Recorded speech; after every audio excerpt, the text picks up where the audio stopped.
प्रभु का धन्यवाद हो। एक और बार मैं आप सभी लोगों का स्वागत करता हूं। तो आज हमारा विषय मैंने फिर से आज बैठकर कुछ स्लाइड्स बनाए हैं और उस स्लाइड्स के द्वारा मैं आपको दोबारा कुछ बातें समझाने की कोशिश करूंगा। समझाने की नहीं, जो परमेश्वर ने या परमेश्वर की आत्मा ने जो बातें मेरे मन में डाली है, जो मेरे लिए भी और आपके लिए भी लाभदायक है, आत्मिक उन्नति का कारण है, वो आपके साथ में साझा करना चाहता हूं। और मैंने जैसे कहा कि कुछ सप्ताह से हम लोग एक ही विषय पर ध्यान कर रहे हैं। जैसे हमारे पास जोसेफ जी, मैं उनके साथ अपनी कंपैरिजन कभी नहीं कर सकता हूं। He is really supreme, he is really great. पर जैसे वो परमेश्वर के राज्य के विषय में कई बार हमें संदेश सुनाते जा रहे हैं और हर संदेश में कुछ नया सुनने को मिलता है। मैं प्रभु का धन्यवाद करता हूं उनके द्वारा परमेश्वर के राज्य के विषय में सुनाई जाने वाली बातें। और मैं भी उसी प्रकार कई बार एक सब्जेक्ट ले रहा हूं और वो सब्जेक्ट है, उस सब्जेक्ट का नाम है प्रोग्रेशन टुवर्ड्स पावर, शक्ति की और प्रगति। तो जल्दी से हम उसकी ओर बढ़ते हैं। मैं आपके सामने वो स्क्रीन लेकर आना चाहता हूं। यहाँ पर हम देख रहे हैं प्रोग्रेशन टुवर्ड्स पावर। एक ग्राफ आपके सामने या प्रोग्रेशन चार्ट आपके सामने रखा हुआ है, नीचे से ऊपर की ओर बढ़ना। उसी प्रकार हमारे भी आत्मिक जीवन में जब हम दुनिया में देखते हैं तो किसी उच्च स्तरीय लक्ष्य तक पहुंचने के लिए एक व्यक्ति को अलग अलग पड़ावों से होकर गुजरना पड़ता है। और एक ही पड़ाव पर रुके रहने पर या एक ही स्थान पर रुके रहने पर वो उस उच्च स्तरीय लक्ष्य पर या वो समिट तक नहीं पहुंच सकता है। उसको एक पड़ाव को छोड़कर दूसरे पड़ाव की ओर बढ़ना पड़ता है। उसी प्रकार हमारे आत्मिक जीवन में भी हमें एक पड़ाव से दूसरे पड़ाव की ओर बढ़ना है। और इसी को ध्यान में रखते हुए हम इस विषय पर ध्यान कर रहे हैं कि शक्ति की और प्रगति।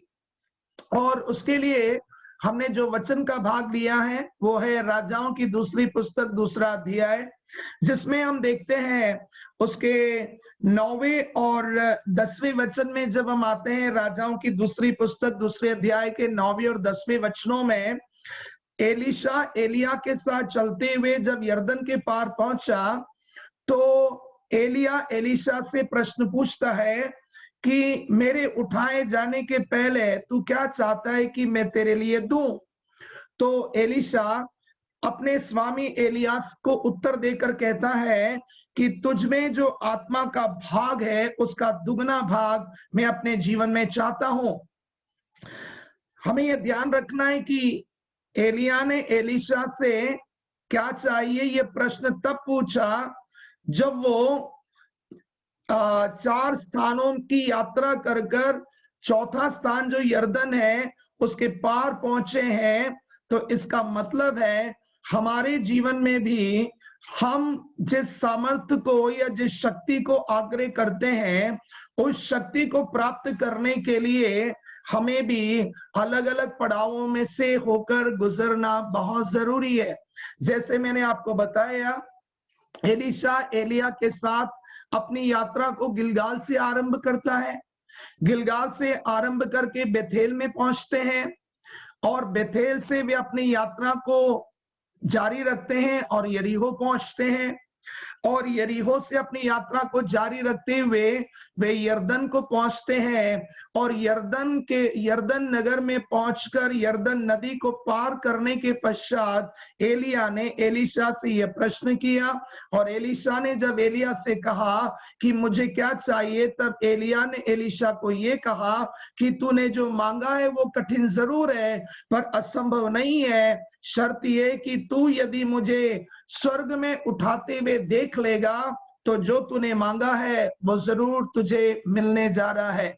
ये जो बातें भी मैं आखिरी में अपने संदेश के आखिरी में जब हमारा ये विषय समाप्ति की ओर आएगा तब मैं आपको बताऊंगा कि हम एलिया जब एलिया ने एलीशा से कहा कि तू मुझे स्वर्ग में उठाते हुए देख लेगा, तो वो देखने का अर्थ क्या है वो मैं आपको हमारे जो लास्ट विषय होगा यर्दन के बाद का विषय, उसमें मैं आपके सामने उस बात को रखूंगा।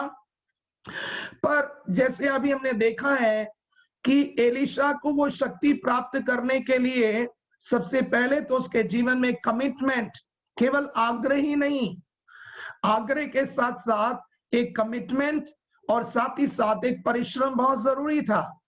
उसी प्रकार हम हमारे जीवन में उस सामर्थ्य को प्राप्त करने के लिए, जो सामर्थ्य मुझे और आपको हमारे परमेश्वर की महिमा को इस संसार के लोगों के सामने प्रकट करने के लिए, ताकि परमेश्वर के राज्य की बढ़ोतरी हो सके, एक सामर्थ्य बहुत जरूरी है। सामर्थ्य के बिना हम उस परमेश्वर की महिमा को इस संसार के अन्य जातियों के सामने प्रकट नहीं कर सकते हैं। और जब तक हम परमेश्वर के महिमा को इस संसार के अन्य जातियों के बीच में प्रकट ना करें, वे लोग परमेश्वर के राज्य के लिए तैयार नहीं हो सकते हैं। यदि हम हमारे प्रभु यीशु मसीह को देखें तो प्रभु यीशु मसीह ने भी स्वर्गारोहण के पहले अपने चेलों से उस पवित्र आत्मा की सामर्थ्य या स्वर्ग की सामर्थ्य को प्राप्त करने के लिए उनसे एक बात कहा था, जिसे हम लूका की इंजिल उसके 24वें अध्याय के 49वें वचन में, प्रेरितों के काम पहले अध्याय, इन दोनों अध्यायों में हम देखते हैं यीशु मसीह ने कहा तुम नगर में ठहरे रहो तब तक जब तक स्वर्ग से तुम्हें सामर्थ्य नहीं मिल जाती है। और हम देखते हैं कि प्रभु यीशु मसीह चाहता तो वो तो सर्व सामर्थी परमेश्वर है, जरूरी नहीं था कि उसके चेले यरूशलेम में ठहरे रहने पर ही वो पवित्र आत्मा का सामर्थ्य मिल सकता है। वो चाहे तो उन्हें अपनी अपनी जगहों में वो सामर्थ्य दे सकता था, पर यहाँ पर यीशु मसीह ये देखना चाहता था कि ये चेले जो सामर्थ्य चाहते हैं, उस सामर्थ्य को प्राप्त करने के लिए इनके अंदर कमिटमेंट है या नहीं है, एक समर्पण है या नहीं है, उसके लिए परिश्रम करना चाहते हैं या नहीं चाहते हैं। और हम देखते हैं कि किस प्रकार प्रभु यीशु मसीह के चेलों के जीवन में वो कमिटमेंट भी दिखाई दिया गया, जिसके कारण हो सकता था कि उनको कई काम होंगे जो अलग अलग जगहों में जाकर करना था, पर प्रभु यीशु मसीह ने उनको ये साफ कह दिया था कि यदि तुम्हें स्वर्ग से सामर्थ्य प्राप्त करना है तो उस नगर में तुम्हें ठहरे रहना है। प्रेरितों के काम पहले अध्याय में यीशु मसीह स्वर्गारोहण के पहले वो कहता है कि तुम उस नगर में बाट जोते रहो। तो कहने का मतलब एक टाइम कंजम्पशन, एक समय को खर्च करना जरूरी था। हो सकता है कि उनके पास कई काम होंगे, पर मेरे प्रियो उस सामर्थ को जो स्वर्ग से आना था, उस सामर्थ को प्राप्त करने के लिए पहला तो उन्हें अलग अलग जगहों में जाकर कई काम करने की जरूरत होने पर भी उन सारे कामों को एक तरफ रखकर उन्हें यरूशलेम में बाट जोना जरूरी था। और दूसरा, उनको समय भी खर्च करना बहुत जरूरी था। और हम देखते हैं कि किस प्रकार प्रभु यीशु मसीह के चेले लोग, जब हम प्रेरितों के काम दूसरे अध्याय में आते हैं तो पहला वचन शुरू होता है कि जब पेंतेकोस्त का दिन आया। इसका मतलब क्या है? हम सभी जानते हैं कि पेंतेकोस्त का दिन यहूदियों के लिए एक पर्व का दिन होता था, और शायद यरूशलेम से, ये अलग अलग जगहों से यरूशलेम में यहूदी लोग उस पर्व को मनाने के लिए इकट्ठे हुए थे। पर यहां पर हम एक बात नोट करना है कि यरूशलेम में अलग अलग जगहों से पेंतेकोस्त का पर्व अक्षरीय तौर पर या लिटरल तौर पर मनाने के लिए इकट्ठे हुए लोगों के ऊपर पवित्र आत्मा का दान या स्वर्ग से सामर्थ उतर कर नहीं आया, पर उस यरूशलेम में ऊपरी अटारी में, जैसे हम प्रेरितों के काम उसके पहले अध्याय में देखते हैं कि जिस प्रकार पतरस, यूहन्ना और प्रभु यीशु मसीह के चेलों को मिलाकर कुल 120 लोग जब उस यरूशलेम में एक घर के ऊपरी अटारी पर जब वे लोग प्रभु यीशु मसीह के आज्ञा का पालन करते हुए बाट जो रहे थे, उस समय में पेंटेकोस का सामर्थ उनके ऊपर उतर कर आया, या स्वर्ग से वो सामर्थ उतर कर आया। यहाँ पर एक बात हमें समझने की जरूरत है। यरूशलेम जिसकी तुलना आज हम कई आराधनालय या आराधना की जगहों के साथ हम कर सकते हैं। कलीसियाएं जहां पर आराधना होती है वहां उस जगह के साथ हम कर सकते हैं, पर एक बात हमें याद रखना है, जैसे मैंने आपको कहा, उस यरूशलेम नगर में अक्षरीय तौर पर पेंटिकोस का पर्व मनाने के लिए लाखों की तादाद में लोग अलग अलग जगहों से इकट्ठे हुए थे, पर उनके ऊपर पवित्र आत्मा का सामर्थ उतर कर नहीं आया। उसी प्रकार यदि हम आराधनालय में या कलीसियाओं में केवल एक अक्षरीय तौर पर रीति रिवाज के तौर पर इकट्ठे हो, तो हमारे जीवन में वो परमेश्वर का सामर्थ्य कभी भी उतर कर नहीं आ सकता है। हमें ऊपरी अटारी पर पहुंचना जरूरी है। कहने का मतलब, जब हम अपने जीवन में एक संपूर्ण समर्पण के साथ आराधनालय में जाकर जब हम वहां पर तन मन से प्रभु की आराधना करेंगे, तभी परमेश्वर का सामर्थ मेरे और आपके जीवन में उतर कर आएगा। मैं आज सोच रहा था कि हमें परमेश्वर से सामर्थ्य मांगने की जरूरत नहीं है, क्योंकि सामर्थ्य देने की प्रतिज्ञा तो परमेश्वर ने कर दिया है। हमें सामर्थ्य मांगने से बढ़कर वो सामर्थ्य मेरे और आपके जीवन में आने के लिए मुझे और आपको जो करना है वो करने में हम विश्वासियों की बन गए, तो परमेश्वर जिसने अपनी सामर्थ्य देने की प्रतिज्ञा की है वो जरूर प्रतिज्ञा में विश्वास योग्य होकर अपना सामर्थ्य हमें जरूर देते जाएगा। मैं आपको यह बताना चाहता हूं कि क्यों परमेश्वर का सामर्थ्य मेरे और आपके जीवन में जरूरी है। उसका कारण, जब तक परमेश्वर का सामर्थ्य हमारे जीवन में नहीं आएगा हम बड़े बड़े काम नहीं कर सकेंगे, और जब तक बड़े बड़े काम नहीं होंगे मेरे और आपके जीवन के द्वारा, तब तक अन्य जातियों को हम सुसमाचार बड़े आसानी से सुना नहीं सकेंगे।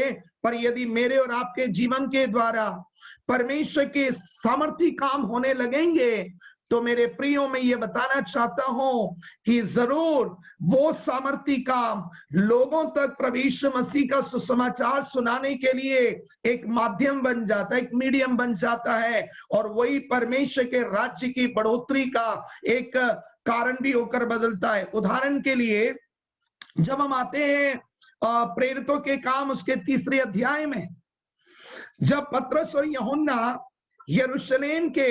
यरूशलेम के मंदिर में गए, तो वहां पर यरूशलेम के मंदिर के सुंदर फाटक पर एक लंगड़ा, जो जन्म से लंगड़ा था, वहां पर बैठा हुआ था, जो भीख मांगता था।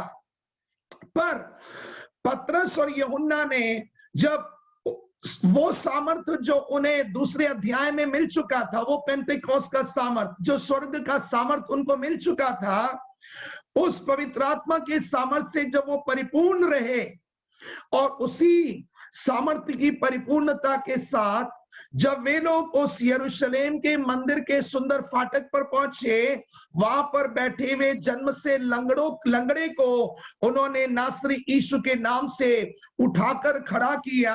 और हम क्या देखते हैं कि वहां पर कई लोग उस लंगड़े की चंगाई को देखकर इकट्ठे हुए। और जब हम प्रेरितों के काम उसके 3 अध्याय में आते हैं, तो देखिए उस व्यक्ति की चंगाई के कारण जब लोग आश्चर्यचकित होकर उसे देखने लगे, तो वहां पर पतरस और यूहन्ना ने, खासकर पतरस ने, उस घटना को या उस समय को प्रभु यीशु मसीह का सुसमाचार सुनाने के लिए इस्तेमाल किया। तो आज मैं ये बताना चाहता हूं कि मेरे प्रियो, मेरे लिए और आपके लिए प्रभु यीशु मसीह का सुसमाचार सुनाना आसान हो जाएगा जब मैं और आप उस सामर्थ्य से परिपूर्ण होकर परमेश्वर के लिए बड़े बड़े कामों को कर सकेंगे। जब हम मुर्दों को जिलाने की सामर्थ्य को हासिल कर लेंगे, जब हम लंगड़ों को उठाकर चलाने की सामर्थ्य हासिल कर लेंगे, जब हम अंधों की आंखों को खोलने की सामर्थ्य हासिल कर लेंगे, जब हम गूंगों के मुंह को खोलने का सामर्थ्य हासिल कर लेंगे, जब हम बहरों के कानों को खोलने का सामर्थ्य हासिल कर लेंगे, और जब ऐसे काम मेरे और आपके द्वारा होंगे तो जैसे प्रेरितों के काम उसका 2 अध्याय, मैं चाहता हूं कि कोई उन वचनों को पढ़े। कुछ वचन मैंने स्लाइड्स पे रखे पर कुछ वचन मैं आपसे पढ़वाना चाहूंगा, तो जल्दी से मेरे साथ प्रेरितों के काम उसके 3 अध्याय की ओर आएंगे। प्रेरितों के काम 3 अध्याय और उसका 12वां वचन। प्रेरितों के काम 3 अध्याय और उसका 12वां वचन। यह देखकर पतरस ने लोगों से कहा, हे इस्राएलियों, तुम इस मनुष्य पर क्यों आश्चर्य करते हो और हमारी ओर क्यों इस प्रकार देख रहे हो कि मानो हम ही ने अपनी सामर्थ्य या भक्ति से इसे चलने फिरने योग्य बना दिया। आमीन, हालेलुया। देखिए, जब ये लंगड़ा उठकर चलने लगा तब लोगों ने आश्चर्यचकित होकर लंगड़े को भी देखा और पतरस और यूहन्ना की ओर टकटकी लगा के देखते रहे। तो तुरंत पतरस ने इस अवसर का फायदा उठाया और उसने प्रभु यीशु मसीह का सुसमाचार सुनाना आरंभ कर दिया। यहां पर हम 2 बातें देख रहे हैं।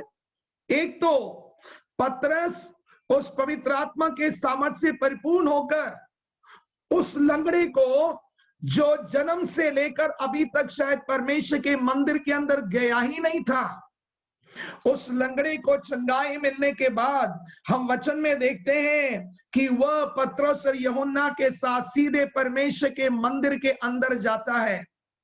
मेरे प्रियो, आज मैं आपको यह बताना चाहता हूं, इस संसार में ऐसे कई मीन्स शारीरिक तौर पर भी लंगड़े हैं, साथ ही साथ आत्मिक तौर पर भी कई लंगड़े हैं जो अभी तक परमेश्वर के आराधना स्थल में पहुंच नहीं पाए हैं, उस जीवित परमेश्वर को जान नहीं पाए हैं।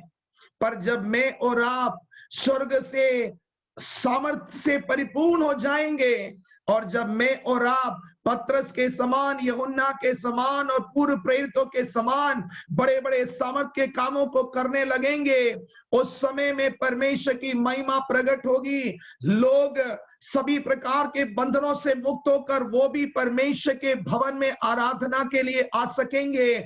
और दूसरा, अन्य जातियों के लोग भी ऐसे आश्चर्यजनक कामों को देखकर जब हमारे इर्द गिर्द इकट्ठे होंगे, हमें उनके लिए सुसमाचार सुनाना आसान हो जाएगा।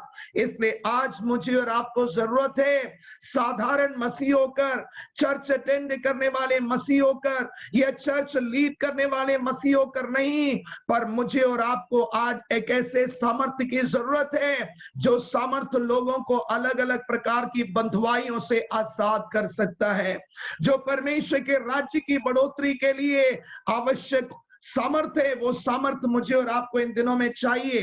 पर जैसे मैंने आपसे कहा, ये मैं अपने आप के लिए भी ले रहा हूं, उस सामर्थ्य को प्राप्त करने के लिए हमें अपने क्रिश्चियन लाइफ में, अपने मसीह जीवन में हमें एक पड़ाव से दूसरे पड़ाव की ओर तब तक बढ़ते जाना है जब तक मैं और आप उस सामर्थ्य की परिपूर्णता में नहीं आ जाते हैं और हम परमेश्वर की महिमा को इस संसार के लोगों के सामने प्रकट करने के लिए सामर्थ्य के कामों को नहीं कर सकते हैं। क्योंकि एक बात हमें हमेशा ध्यान रखना है, परमेश्वर का वो सामर्थ्य और महिमा ये दोनों साथ साथ चलते हैं। उसे हम कहा देखते हैं, यूहन्ना रचित सुसमाचार 2 अध्याय के 11वें वचन में जब हम आते हैं, जब प्रभु यीशु मसीह ने उस सामर्थ्य से पानी को दाखरस में बदल दिया, तो 11वां वचन ये कहता है कि प्रभु यीशु मसीह ने वहां पर पहला आश्चर्य कर्म कर कर परमेश्वर की महिमा को प्रकट किया है। तो वो पानी दाखरस में बदला। उसका कारण था प्रभु यीशु मसीह में वो सामर्थ्य था। उस सामर्थ्य से प्रभु यीशु मसीह ने पानी को दाखरस में बदला, और जब उस सामर्थ्य से पानी दाखरस में बदल गया, वो परमेश्वर की महिमा प्रकट होने का अर्थ था। जरा उस वचन को हम पढ़ेंगे, यूहन्ना रचित सुसमाचार 2 अध्याय और उसका 11वां वचन, जो इस प्रकार कहता है, प्रभु यीशु मसीह ने पहला आश्चर्य कर्म करके परमेश्वर की महिमा को वहां प्रकट किया है। यीशु ने गलील के काना में अपना यह पहला चिन्ह दिखाकर अपनी महिमा प्रकट की और उसके चेलों ने उस पर हालेलुया। यहाँ पर देखिए वचन क्या कहता है, यीशु ने पहला चिन्ह दिखाकर अपनी महिमा प्रकट की और उसके चेलों ने उस पर विश्वास किया। आज यदि लोग हमारे प्रभु यीशु मसीह पर विश्वास करना है, तो यीशु मसीह ने जैसे सामर्थ्य से उस पानी को दाखरस में बदला और परमेश्वर की महिमा को प्रकट किया, अपनी महिमा को प्रकट किया। मैं और आप हमारे प्रभु यीशु मसीह के राजदूत हैं। आज पृथ्वी पर मैं और आप इसलिए रह रहे हैं कि वह काम जो प्रभु यीशु मसीह यदि आज इस संसार में रहता, तो जो काम वो करता, वही काम आज मुझे और आपको करना है। इसलिए आए हम अपने जीवन में उस सामर्थ्य को प्राप्त करने के लिए, हम प्रार्थना में सामर्थ्य मांगने की बजाय वो सामर्थ्य मेरे और आपकी जिंदगी में आने के लिए जो करने की शर्त परमेश्वर का वचन हमारे सामने रखता है, वो हम विश्वास योग्यता से पूरा करते जाएं।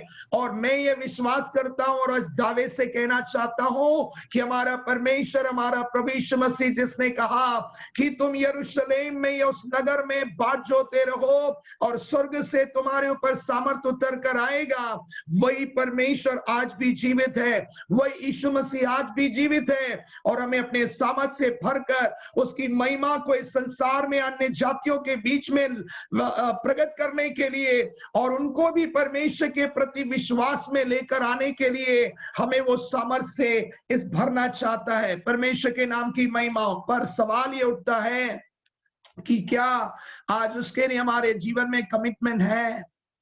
क्या उसके लिए हम एक पड़ाव को छोड़कर दूसरे पड़ाव की ओर, चाहे वो कितना भी कठिन क्यों ना हो? देखिए, एलिया ने एलीशा से एक बात कहा था, तूने जो मांगा है वो कठिन है, असंभव नहीं है। इसका मतलब है कि जो सामर्थ्य हम चाहते हैं वो कठिन जरूर है पर असंभव नहीं है। इसका मतलब उस सामर्थ्य को पाने के लिए हमें कठिनाइयों के दौर से गुजरना है। हमें अपने जीवन में हमें कठिनाइयों के पड़ाव से होकर गुजरना है। अब मैं आगे बढ़ना चाह रहा हूं। जैसे मैंने आपको बताया, एलिया से एलीशा उसके अंदर काम करने वाले आत्मा के 2 गुने भाग को प्राप्त करने के लिए एलीशा के अंदर कमिटमेंट जरूरी था, परिश्रम जरूरी था। और उस कमिटमेंट और परिश्रम के कारण वो गिलगाल से बेथेल को गया। और मैंने आपको पिछले बार शुरुआत में मैंने आपको बताया था, जल्दी से मैं उसकी समरी बताते हुए आगे बढ़ना चाह रहा हूं, क्योंकि गिलगाल से हमारी एलीशा का गिलगाल से यात्रा शुरू करना, प्रभु यीशु मसीह के खून से हमारे पाप रूपी नामधराएं मिटाया जाना, और दूसरा क्रूस पर अपने स्वार्थ को मारकर हम शून्य बन जाना, ये हमारे जीवन की शुरुआत है। कहने का मतलब उस सामर्थ्य को प्राप्त करने के लिए हमारे आत्मिक जीवन की शुरुआत गिलगाल, हमारे नामधराएं मिटा दिया जाना और क्रूस पर अपने स्वार्थ को मारकर शून्य बन जाना। गिलगाल से एलीशा बेथेल की ओर आगे बढ़ रहा है। और मैंने आपको पिछले बार बताया था, बेथेल का अर्थ होता है परमेश्वर का घर। और पिछले हफ्ते मैंने आपको बता दिया था, समाप्त कर दिया था वो भाग, और मैं उसकी समरी करके आगे बढ़ रहा हूं, सारांश बताकर आगे बढ़ रहा हूं। गिलगाल का मतलब, बेथेल का मतलब है परमेश्वर का घर। तो मैं और आप गिलगाल से आगे बढ़ने का मतलब, गिलगाल के पड़ाव को छोड़कर बेथेल रूपी पड़ाव में आने का मतलब, मेरे और आपके जीवन में सीढ़ी रूपी प्रभु यीशु मसीह होना और साथ ही साथ उत्तम बलिदान देकर परमेश्वर का भय रखना, ये हमारे जीवन में बहुत जरूरी है। अब मैं जल्दी से आगे बढ़ रहा हूं। जैसे एलीशा गिलगाल से यात्रा करके बेथेल तक आकर रुक नहीं गया, पर वो बेथेल से आगे बढ़ रहा है और वो यरीहो की ओर अपनी यात्रा आगे बढ़ा रहा है। तो जैसे एलीशा गिलगाल से बेथेल और बेथेल से यरीहो की ओर आया, उसी प्रकार मेरे प्रियो हमारे जीवन में हमारी पाप रूपी नाम धराई प्रभु यीशु मसीह के खून से मिट जाना और क्रूस पर हमारा स्वार्थ और स्वार्थ से संबंधित सारी चीजों को मारकर शून्य होना, केवल वहीं पर रुकना नहीं है, हमें नेक्स्ट लेवल पर चढ़ना है। और नेक्स्ट लेवल क्या है? मेरे और आपके जीवन में प्रभु यीशु मसीह की मौजूदगी रूपी सीढ़ी हमेशा होना, और साथ ही साथ हम अपने जीवन में परमेश्वर के लिए उत्तम बलिदान चढ़ाकर परमेश्वर का भय रखना, ये दूसरा पड़ाव। पर वहां पर रुकना नहीं है, तीसरे पड़ाव की ओर हमें बढ़ना है, और वो तीसरा पड़ाव है यरीहो। और यहाँ पर मैं आपके सामने यरीहो के दो अर्थ लेकर आ रहा हूं, एक वचन में है और एक हिस्टोरिकल है। पहला जो वचन में हम देखते हैं, यरीहो खजूर के पेड़ों का नगर था। जैसे व्यवस्था विवरण 34 अध्याय के 3 वचन में, ड्यूट्रोनॉमी चैप्टर 34 और वर्स 3 में हम देखते हैं कि यरीहो के बारे में लिखा गया है कि यरीहो नाम खजूर वाला नगर। तो कहने का मतलब यरीहो खजूर वाला, खजूर के पेड़ों से भरा हुआ एक नगर था। इसका मैं आत्मिक अर्थ आपको बाद में बताऊंगा। दूसरा हम देखते हैं प्लेस ऑफ फ्रेग्रेंस, सुगंध वाला स्थान। ये ऐतिहासिक नाम है, यरीहो का ऐतिहासिक नाम या हिस्टोरिकल नेम था प्लेस ऑफ फ्रेग्रेंस, सुगंध वाला स्थान। तो आज केवल मैं इस यरीहो के इन दो अर्थों में से पहले अर्थ पर ध्यान केंद्रित करूंगा, क्योंकि उतना ही समय मेरे पास आज होगा। यरीहो का पहला अर्थ है सिटी ऑफ पाम ट्रीज, खजूर के पेड़ों का नगर। और मेरे प्रियो नेक्स्ट स्लाइड में जब हम जाते हैं, वहां पर हम देखते हैं पवित्र शास्त्र में खजूर के पेड़ की तुलना धर्मी लोगों के साथ की जाती है। यदि आज कोई मेरे साथ वचन पढ़ेंगे, भजन संहिता 92 साम्स 92 वर्स 12, कोई पढ़ सकते हैं तो पढ़ दीजिए। भजन संहिता 92 उसका 12वां वचन, साम 92 वर्स 12। वहां पर हम देखते हैं कि धर्मी लोगों की तुलना खजूर के साथ की गई है। कोई भी पढ़ दीजिए, साम 92 वर्स 12। धर्मी लोग खजूर के समान फूले फलेंगे और लबानोन के देवदार के समान बढ़ते रहेंगे। परमेश्वर के नाम की महिमा हो। यहाँ पर लिखा है धर्मी लोग खजूर की नाई, the righteous like the palm tree. इसका मतलब है खजूर का मतलब, खजूर की तुलना धर्मी लोगों से की जा रही है। तो मेरे प्रियो, एलीशा का एलिया के साथ बेथेल से यरीहो की ओर आने का मतलब, मैं और आप, जैसे यरीहो के नाम का अर्थ है या उसको दूसरा नाम भी दिया गया है सिटी ऑफ पाम ट्रीज, खजूर के पेड़ों का नगर। तो मैं और आप अपने आत्मिक जीवन में एक धर्मी के स्वभाव में बढ़ना बहुत जरूरी है। और उसके लिए मैंने आपके सामने, बेशक पवित्र शास्त्र में हम धर्मियों के कई स्वभाव के बारे में देखते हैं, पर सारे स्वभाव का मैं आज उल्लेख नहीं कर रहा हूं या सारे स्वभाव का मैं वर्णन नहीं कर रहा हूं, पर आज मेरे लिए और आपके लिए जो बहुत जरूरी है केवल उसका मैं वर्णन करना चाहता हूं। सबसे पहले पवित्र शास्त्र में हम नूह के बारे में देखते हैं। उत्पत्ति की पुस्तक 6वें अध्याय में हम देख रहे हैं, सबसे पहले हम पढ़ेंगे उत्पत्ति की पुस्तक उसका 6वां अध्याय 22वां वचन, और उसके आधार पर फिर मैं आपको बताऊंगा कि नूह धर्मी क्यों बना। पढ़ेंगे उत्पत्ति 6 का 22।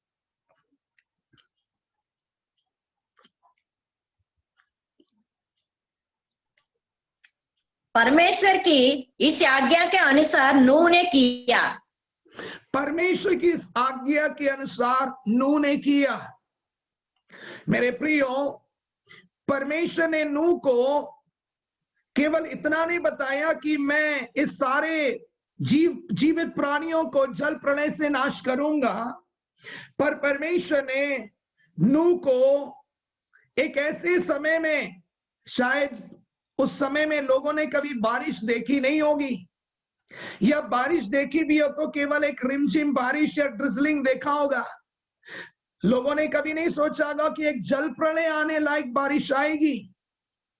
और ऐसे समय में इतना बड़ा जहाज बनाने के लिए जब परमेश्वर ने नूह से कहा, तो नूह एक मनुष्य की बुद्धि का इस्तेमाल करते हुए सोच सकता था कि कभी इस प्रकार का जल प्रलय आया नहीं है और कभी हमने ऐसी बारिश देखी नहीं है, तो इस प्रकार का एक जहाज बनाना मूर्खता है और लोगों के सामने वो एक मखौल या मजाक का कारण बन सकता है।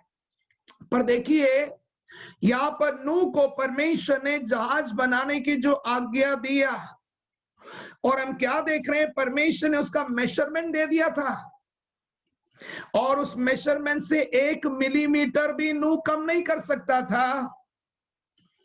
परमेश्वर ने जितना मेजरमेंट दिया, 100 हाथ लंबा, 50 हाथ चौड़ा, 30 हाथ ऊंचा, जो भी मेजरमेंट दिया, उसमें से 1 सेंटीमीटर तो क्या, 1 मिलीमीटर भी नूह उसमें से कम नहीं कर सकता था, और नूह ने कम किया भी नहीं है। नूह ने परमेश्वर की आज्ञा का पालन करते हुए जितना माप उस जहाज के लिए, जितनी लंबाई, जितनी चौड़ाई, जितनी ऊंचाई कही थी, उतना ही बनाया।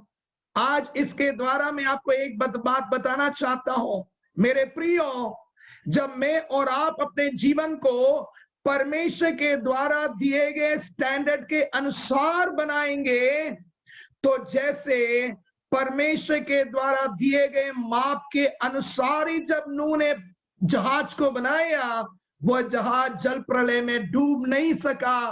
कोई शक्ति उस जहाज को जल प्रलय में डुबा नहीं सकती थी, क्योंकि परमेश्वर ने उसकी नाप दिया था, और नूह ने परमेश्वर के द्वारा दिए गए नाप के अनुसार उस जहाज को बनाया।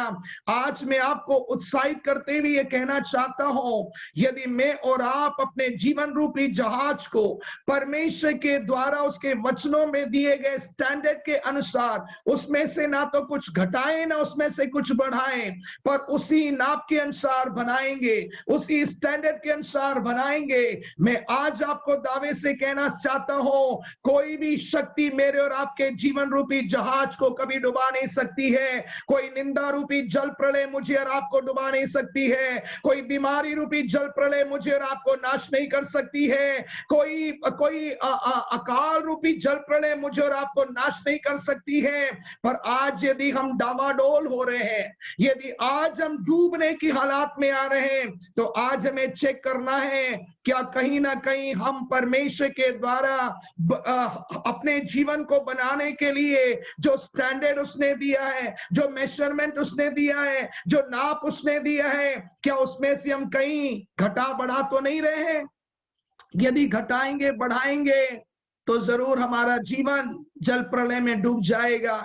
इसलिए आज फैसला करें कि अपने जीवन में हम अपनी सुविधाओं के अनुसार, परमेश्वर ने हमारे जीवन को जीवन के निर्माण के लिए, ताकि हम इस संसार में आने वाले जल प्रलय में डूब ना जाएं, जो मेजरमेंट मुझे और आपको वचन में दिया है, उसमें से ना तो हम कुछ घटाएं ना उसमें कुछ बढ़ाएं। हम अपने जीवन को एग्जैक्टली परमेश्वर के वचन के आधार पर बनाएंगे।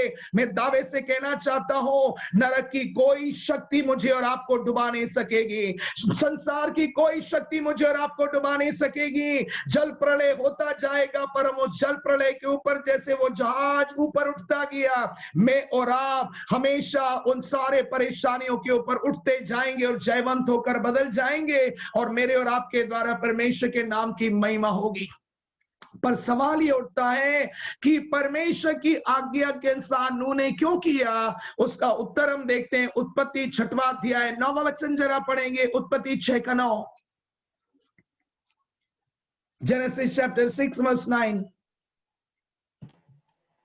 नूह का वंशावली यह है, नूह धर्मी पुरुष और अपने समय के लोगों में खरा था, और नूह परमेश्वर ही के साथ साथ तो चलता रहा।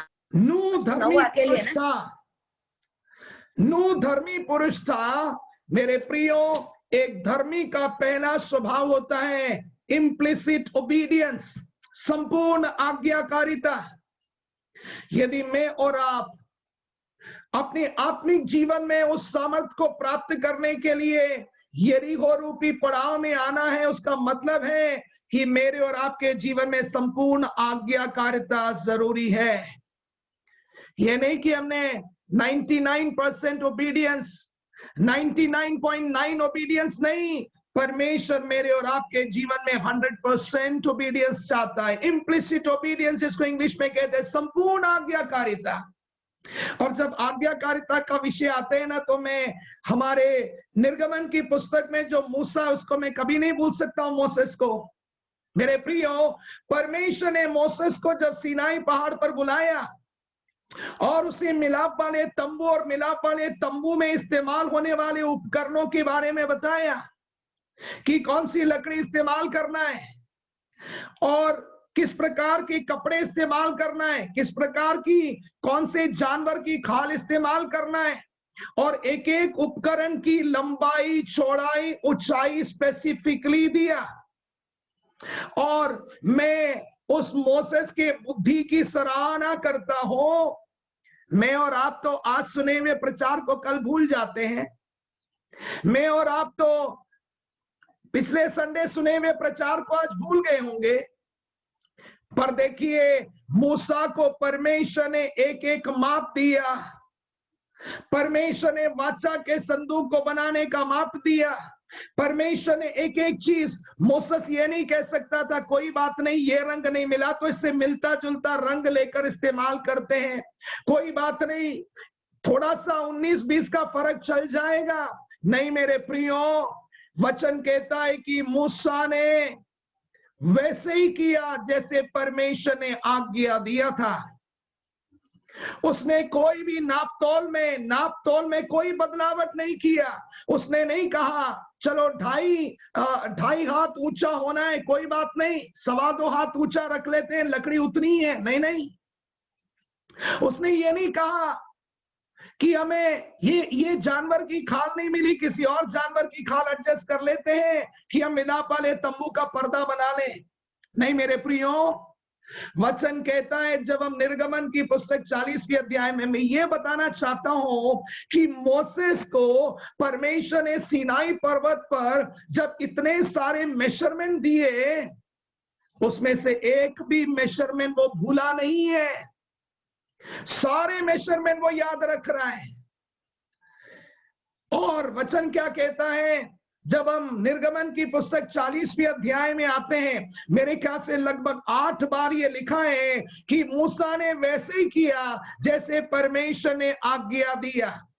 ऐसे नहीं लिखा है कि मूसा ने कहीं कहीं थोड़ा बहुत बदल दिया, पर वचन में लिखा है मूसा ने वैसा ही किया जैसे परमेश्वर ने आज्ञा दिया था। या मूसा ने मिलाप वाले तंबू और मिलाप वाले तंबू की हर वस्तु को वैसे ही बनाया जैसे परमेश्वर ने उसको आज्ञा दिया था। और उसके बाद सीधे वचन इस प्रकार कहता है, तब परमेश्वर का तेज उस मिलाप वाले तंबू में उतर कर आया है।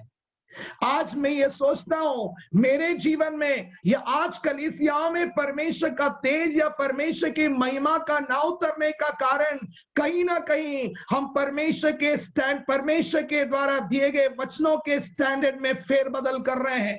आज हम अपनी सुविधाओं के अनुसार वचन में तोड़ मरोड़ कर रहे हैं या हम वचन में कहीं ना कहीं अनाज्ञाकारिता कर रहे हैं। जल्दी से आइए, समय नहीं है, निर्गमन की पुस्तक उसका 40वां अध्याय, मैं आपको एक कुछ वचन जल्दी जल्दी बता रहा हूं, पढ़ना नहीं है।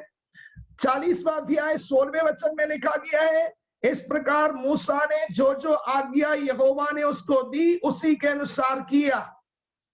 फिर 19वें वचन में भी वैसे ही लिखा गया है, फिर 21वें वचन में वैसा लिखा गया, 23वें वचन में वैसा लिखा गया, 25वें वचन में, 27वें वचन में और 29वें वचन में, 32वें वचन में। और अब सीधे आइए 34वें वचन में। कोई भी जल्दी से 34वां वचन पढ़ेंगे और इसी के साथ आज मैं इसको समाप्त करने जा रहा हूं। 34वां वचन पढ़ेंगे। तब बादल तंबू पर छा गया, यहोवा का तेज निवास स्थान में भर गया।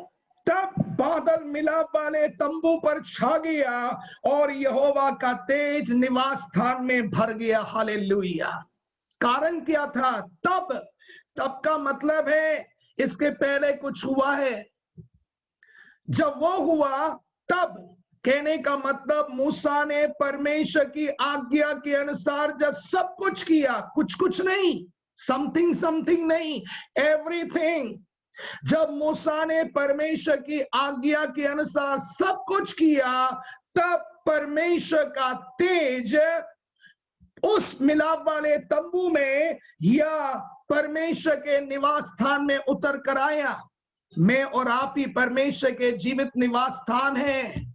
यदि मेरे और आपके जीवन में परमेश्वर का वो तेज, परमेश्वर की वो महिमा, परमेश्वर का वो सामर्थ उतर कर आना है, तो मेरे प्रियो, परमेश्वर ने हमें जो स्टैंडर्ड दिया है, उस स्टैंडर्ड में से हमें कुछ भी घटाना और बढ़ाना नहीं है। हम नहीं बोल सकते प्रभु मैं भूल गया। मूसा, जैसे मैंने आपको बताया, मोसेस को परमेश्वर ने सीनाई पर्वत पर इतने सारे मेजरमेंट दिए, अलग अलग आइटम्स के नाम दिए, अलग अलग कलर्स बताए, एक भी मेजरमेंट नहीं भूला, एक भी कलर नहीं भूला, एक भी वस्तु नहीं भूला। सब बातों को याद रख के वो सीनाई पहाड़ पर से उतर कर आया, और जब मिलाप वाले तंबू को बनाने का समय आया, उसने एग्जैक्टली वैसे ही बनाया जैसे परमेश्वर ने उसको बताया था। यदि मैं और आप, जो परमेश्वर के जीवित वास स्थान है, यदि चाहते हैं कि मेरे और आपके जीवन में परमेश्वर का तेज उतर कर आए, परमेश्वर की महिमा दिखाई दे, परमेश्वर का सामर्थ्य काम करे, तो आए आज हम फैसला करें कि प्रभु, जैसे नूह ने संपूर्ण आज्ञाकारिता किया, जैसे मूसा ने संपूर्ण आज्ञाकारिता किया, आज मैं अपने आप को तेरे वचनों की संपूर्ण आज्ञाकारिता करने के लिए समर्पित कर रहा हूं।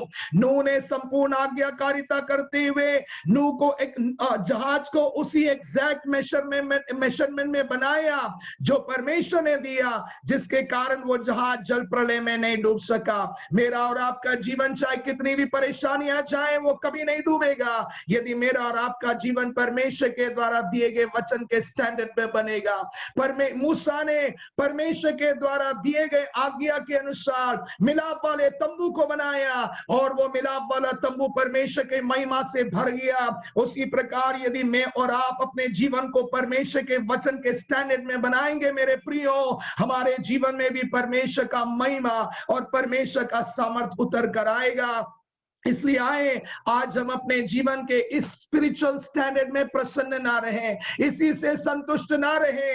जैसे एलीशा एक पड़ाव से दूसरा पड़ाव, दूसरे पड़ाव से तीसरे पड़ाव की ओर गया, आए हम भी अपने आत्मिक जीवन में बढ़ते जाएं और परमेश्वर के सामर्थ्य को पाएं, और परमेश्वर के सामर्थ्य से परिपूर्ण होकर हम भी अंधों को आंखें दें, लंगड़ों को चलाएं, हम मुर्दों को जिलाएं, और परमेश्वर की महिमा हो सके, और हम लोगों के बीच में प्रभु का सुसमाचार आसानी से सुना सके, और परमेश्वर का राज्य बढ़ा सके। परमेश्वर इन वचनों के द्वारा में आशीष दे। May God bless you.